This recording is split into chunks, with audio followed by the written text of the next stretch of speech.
ആധാർ സംബന്ധമായിട്ട് വളരെ പ്രധാനപ്പെട്ട ഒരു വീഡിയോ ആണ് നമ്മൾ ഇന്ന് SD ചാനലിലൂടെ ചെയ്യുന്നത്.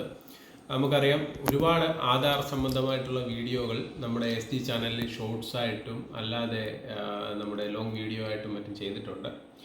എന്നിട്ടും കുറേ ആളുകൾ ഈ ആധാറിൻ്റെ കാര്യങ്ങൾ കൃത്യമായിട്ട് മനസ്സിലായിട്ടില്ല. അപ്പോൾ അവർക്ക് ഒന്നുകൂടെ കാര്യങ്ങൾ മനസ്സിലാക്കണം എന്നൊക്കെ പറഞ്ഞ് നമ്മുടെ സെൻറ്ററിൽ അപ്രോച്ച് ചെയ്യുകയുണ്ടായി. അപ്പോൾ അതിൻ്റെ അടിസ്ഥാനത്തിലാണ് ഇന്ന് നമ്മൾ ഈ വീഡിയോ ചെയ്യുന്നത്. അപ്പോൾ എല്ലാവർക്കും SD ചാനലിലേക്ക് ഒരിക്കൽ കൂടി സ്വാഗതം. നമ്മുടെ ആധാർ നമ്മൾ ഐഡൻറ്റിറ്റി ആയിട്ട് ഉപയോഗിക്കുമ്പോൾ നമ്മൾ പ്രധാനമായി ശ്രദ്ധിക്കേണ്ട കാര്യങ്ങൾ, ഇപ്പോൾ ചില സമയത്ത് നമ്മുടെ ആധാർ എവിടെയെങ്കിലും നമ്മൾ ഉപയോഗിക്കുന്ന സമയത്ത് ഒന്നും അത് ചെയ്യാൻ സാധിക്കില്ല. അപ്പോൾ അതിനകത്ത് ബയോമെട്രിക് ലോക്ക് ഈ പറഞ്ഞ പോലെ ലോക്കായി കിടന്നു കഴിഞ്ഞാൽ നമുക്ക് അങ്ങനെ ചെയ്യാൻ സാധിക്കില്ല. കഴിഞ്ഞൊരു ദിവസം ഇങ്ങനെ ഒരു സംഭവം ഉണ്ടായി. കാരണം എന്ന് വെച്ചാൽ കസ്റ്റമർ ഈ ആധാറുമായിട്ട് അവർ ഈ നമ്മുടെ പുക പരിശോധന കേന്ദ്രത്തിലും മറ്റും പോകുമ്പോൾ ആധാറുമായിട്ട് ലിങ്ക് ചെയ്ത ഫോൺ തന്നെ നമ്മുടെ RC ബുക്കുമായിട്ട് അപ്ഡേഷൻ ഉണ്ടെങ്കിൽ നമുക്ക് ഈ പുകയുടെ സർട്ടിഫിക്കറ്റുകളും മറ്റും എടുക്കാൻ സാധിക്കുകയുള്ളൂ.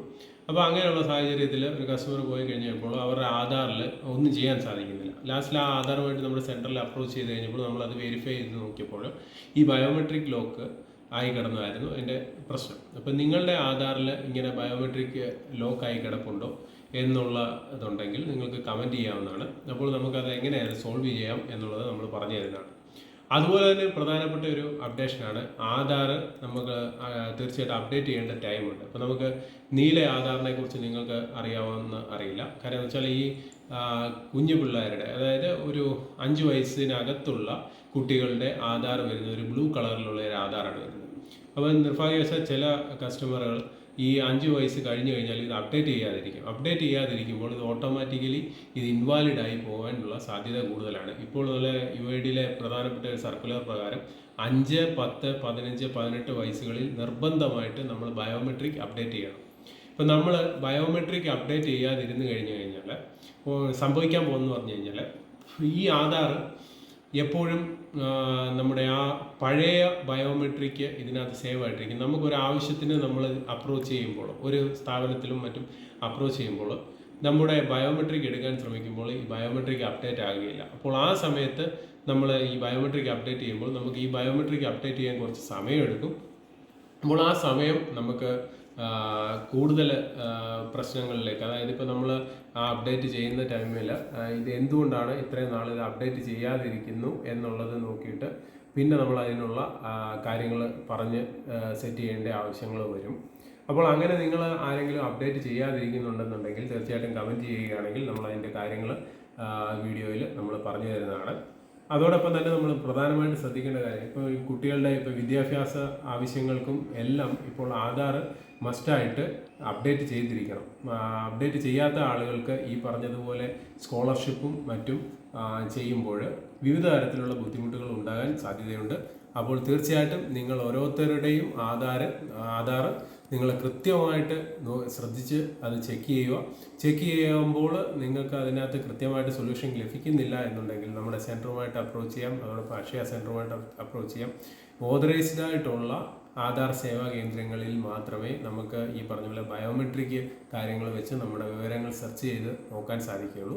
അപ്പോൾ അങ്ങനെ സെർച്ച് ചെയ്ത് നോക്കുമ്പോൾ ഈ പറഞ്ഞതുപോലെ നിങ്ങളുടെ ആധാറിൽ എന്തെല്ലാം ഡേറ്റകൾ അപ്ഡേറ്റ് ചെയ്യണം എന്നുള്ളത് നമ്മളത് നിങ്ങൾ പറഞ്ഞു തരും. അപ്പോൾ ചില സെൻറ്ററുകളിൽ അത് അപ്ഡേറ്റ് ചെയ്യാൻ സാധിക്കില്ല. കൂടുതൽ കാര്യങ്ങൾ നിങ്ങൾക്ക് അപ്ഡേറ്റ് ചെയ്യണമെന്നുണ്ടെങ്കിൽ നമ്മുടെ കേന്ദ്ര സർക്കാരിൻ്റെ തന്നെ സംസ്ഥാന ഓഫീസുകളുണ്ട്. ഇപ്പോൾ ജില്ലകളിൽ പത്തനംതിട്ട ജില്ലയിലുണ്ട്, ആലപ്പുഴ ജില്ലയിലുണ്ട്. നമ്മുടെ തൊട്ടടുത്തുള്ള ആലപ്പുഴ ജില്ലയിലും പത്തനംതിട്ട ജില്ലയിലും അതിൻ്റെ കേന്ദ്രങ്ങളുണ്ട്. അതിൻ്റെ കൂടുതൽ വിവരങ്ങൾ അറിയണമെന്നുണ്ടെങ്കിൽ നിങ്ങൾക്ക് വീഡിയോയിൽ കമൻറ്റ് ചെയ്യാം. അതിൻ്റെ കാര്യങ്ങൾ നമ്മൾ കൃത്യമായിട്ട് പറഞ്ഞു തരുന്നതായിരിക്കും. അതോടൊപ്പം തന്നെ 18 വയസ്സിന് മുകളിൽ ആധാർ എടുക്കാതിരിക്കുന്ന ആളുകൾക്ക് നമ്മുടെ ഈ സ്റ്റേറ്റ് ഓഫീസ്, അപ്പോൾ ആധാറിൻ്റെ സ്റ്റേറ്റ് ഓഫീസ് എറണാകുളത്തുണ്ട്, ഈ തിരുവനന്തപുരത്തുണ്ട്. അപ്പോൾ അങ്ങനെയുള്ള സ്റ്റേറ്റ് ഓഫീസുകളിൽ കൂടി മാത്രമേ നമ്മൾ കാരണം ബോധിപ്പിച്ച് പുതിയ ആധാർ എടുക്കുവാൻ ഇപ്പോൾ സാധിക്കുകയുള്ളൂ. അപ്പോൾ ആധാർ സംബന്ധമായിട്ടുള്ള എന്ത് കാര്യങ്ങളും ഉണ്ടെങ്കിലും നിങ്ങൾക്ക് വീഡിയോയുടെ അടിയിൽ കമൻറ്റ് ചെയ്യാം. കമൻറ്റ് ചെയ്താൽ നമ്മൾ കൃത്യമായിട്ട് അതിൻ്റെ കാര്യങ്ങൾ പറഞ്ഞു തരികയായിരിക്കും. അതുപോലെ തന്നെ നിങ്ങൾ ശ്രദ്ധിക്കേണ്ട വേറൊരു കാര്യം എന്ന് പറഞ്ഞു കഴിഞ്ഞാൽ ആധാർ എത്രയും പെട്ടെന്ന് തന്നെ നിങ്ങൾ അപ്ഡേറ്റ് ചെയ്യാത്ത ആളുകൾ ഇന്ന് തന്നെ അത് അപ്ഡേറ്റ് ചെയ്ത് ആധാർ എപ്പോഴും ലൈവാക്കി നിങ്ങളത് സൂക്ഷിക്കുവാൻ പ്രത്യേകം ശ്രദ്ധിക്കുക. അതോടൊപ്പം തന്നെ ഇപ്പോൾ പാൻ കാർഡിൽ ഞാൻ നേരത്തെ ഒരു വീഡിയോ ചെയ്തിരുന്നു. പാൻ കാർഡിൽ ആധാർ ഇപ്പോൾ ജനനത്തീയതിയായിട്ട് സ്വീകരിക്കുന്നില്ല. അപ്പോൾ ആ ഒരു കാര്യം കൂടെ ഞാൻ ഈ ഒരു അവസരത്തിൽ നിങ്ങളെ ഓർപ്പിക്കുന്നു. അപ്പോൾ വീഡിയോ ഇഷ്ടപ്പെട്ടിട്ടുണ്ടെങ്കിൽ തീർച്ചയായിട്ടും ലൈക്ക് ചെയ്യുക, ഷെയർ ചെയ്യുക, കമൻറ്റ് ചെയ്യുക. ഹൃദയപൂർവ്വം നിങ്ങളുടെ സ്വന്തം SG channel. Bye bye and take.